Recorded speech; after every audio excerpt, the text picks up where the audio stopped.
He says, if you want to keep the game fast and action-paced, why limit Marathon to a set amount of time?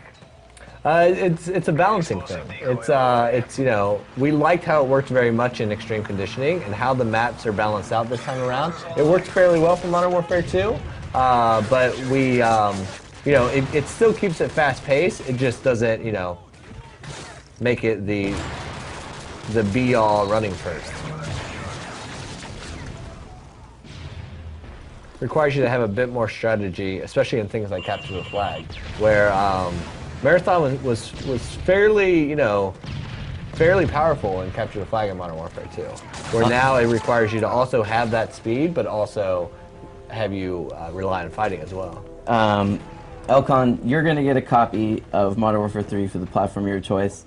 We still have 6 copies to give away in the next 20 or so minutes. So the next guy, he has a fantastic name. His name is Soviet Jive Turkey. That's his name. Yeah. Soviet Jive Turkey. Don't get it. He says, what effect does the EMP grenade... Turkey's Jive you. He says, what effect does the EMP grenade have on kill streaks? Examples, deployable turrets, etc. Is it that it destroys them, or...? Yeah, it'll take them out. Okay, it doesn't just temporarily disable them. Right. Where, you know, flash and stun have, like, effects on them, where EMP is designed to disable them. Remember, you can tweet your questions at the Twitter you see below with the hashtag MW3.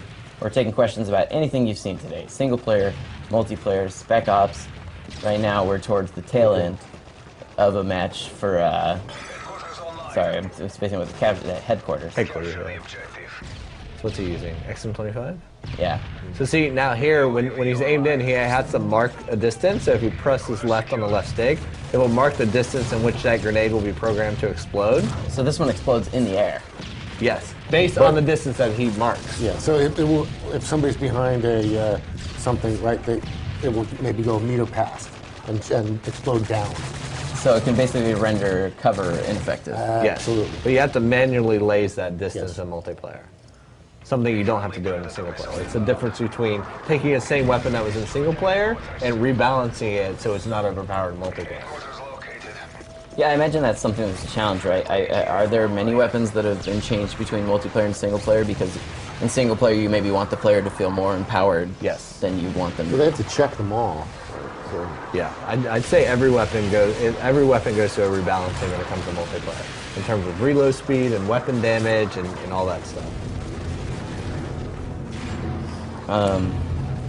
So another Twitter question from, his name is I Hate to Sniper, says, in what ways did you change sniping